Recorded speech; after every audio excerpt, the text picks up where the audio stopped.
श्री गुरुचरित्र कथासार अध्याय 10 वल्लभेश आख्यान. श्री गणेशाय नमः. सिद्ध नामधारकांना म्हणाले, अहो, गुरूंचा महिमा वर्णना पलीकडे आहे.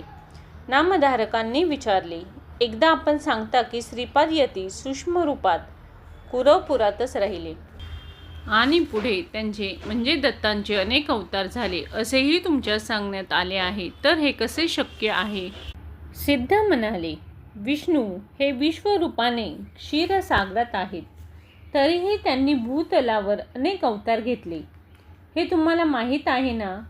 तसेच भगवान दत्तात्रेय स्वतः एका स्थानी राहून योगबळाने कोठेही अवतार घेतात, हे समजून घ्या. 3 गुणांनी त्रिमूर्ती कार्य करतात. त्यांची लीला सामान्यांना अगम्य आहे. कुरवपुरात सूक्ष्म रीतीने नित्य राहूनही श्रीपाद यतींनी याच योग बळाने अन्य काळी अवतार घेतले, हे समजून घ्या. त्यांच्या कार्याचे एक उदाहरणच मी तुम्हाला सांगतो, म्हणजे तुमची खात्री पटेल. वल्लभेश नावाचे एक कश्यप गोत्रीत द्विज होते. ते सदाचारी असून व्यापारधंदा करून पोट भरत असे. दरवर्षी ते त्यासाठी कुरवपूर येथे येत असत. या खेपेस चांगला नफा झाला तर 1000 ब्राह्मणांना भोजन देईन असा मनात संकल्प करून ते व्यापारासाठी निघाले. वाटेत ते श्रीपादांचेच ध्यान करत होते. गावोगाव हिंडता त्यांना मालाची विक्री करून खूप मोठा नफा झाला. तेव्हा धनाची राशी घेऊन ते कुरवपुरात जाण्यासाठी निघाले. काही चोर सभ्य पोशाख घालून त्यांच्या सोबतीने प्रवास करू लागले. आम्ही पण दरवर्षी यात्रेसाठी कुरवपुरात जातो, चला आपण बरोबरच जाऊ, असे ते म्हणाले. पण एकांत निर्जन रस्त्याने जात असता त्या चोरांनी या द्विजांना कपटाने ठार मारले, शिरच्छेद केला आणि सारे द्रव्य घेतले. तोच श्रीपाद यती धिप्पाड देह धारण करून उग्र रूपात त्यांच्यासमोर उभे राहिले.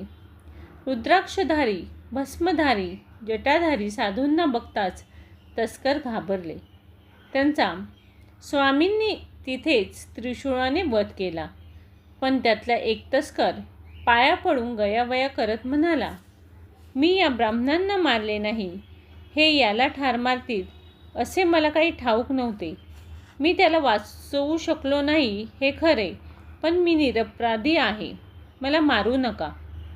त्याचे अंतःकरण श्रीपाद जाणून होते.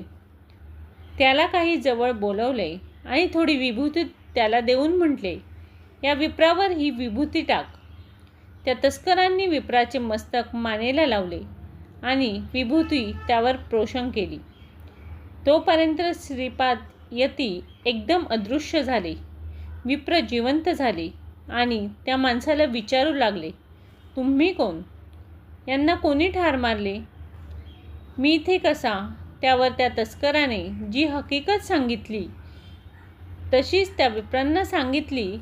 एक भस्मधारी शंकरासारखे यती इथे आत्ता उभे होते. त्यांनीच तुम्हाला या विभूतीने जिवंत केले. त्यांनीच त्रिशूळाने तुमचे धन चोरणाऱ्या या तस्करांना मारले आहे. त्यांचे बोलणे ऐकून ते विप्र आश्चर्य करू लागले. मग हे काम गुरुश्रेष्ठ श्रीपादांचेच असावे, अशा श्रद्धेने त्यांचा कंठ दाटून आला. ते आपले धन घेऊन कुरवपुरास त्या दुसऱ्या माणसाबरोबर गेले. विप्रांनी तेथे गुरुपूजन करून 4 सहस्र ब्राह्मणांना भोजन दिले. असा त्या कुरवपुराचा व श्रीपादांचा महिमा आहे. ते तेथेच आहेत हे नीट मनात धरा. पुढे नृसिंह सरस्वती म्हणून जे अवतार घेऊन येतील ते विलक्षण चरित्र दाखवतील, ते श्रीपाद श्री वल्लभच होत, हेही नीट लक्षात घ्या, असे नामधारकांना सिद्धांनी सांगितले. तेव्हा नृसिंह सरस्वतींचे चरित्र ऐकण्याची नामधारकांना फारच उत्कंठा वाटू लागली. 10वा अध्याय समाप्त. धन्यवाद.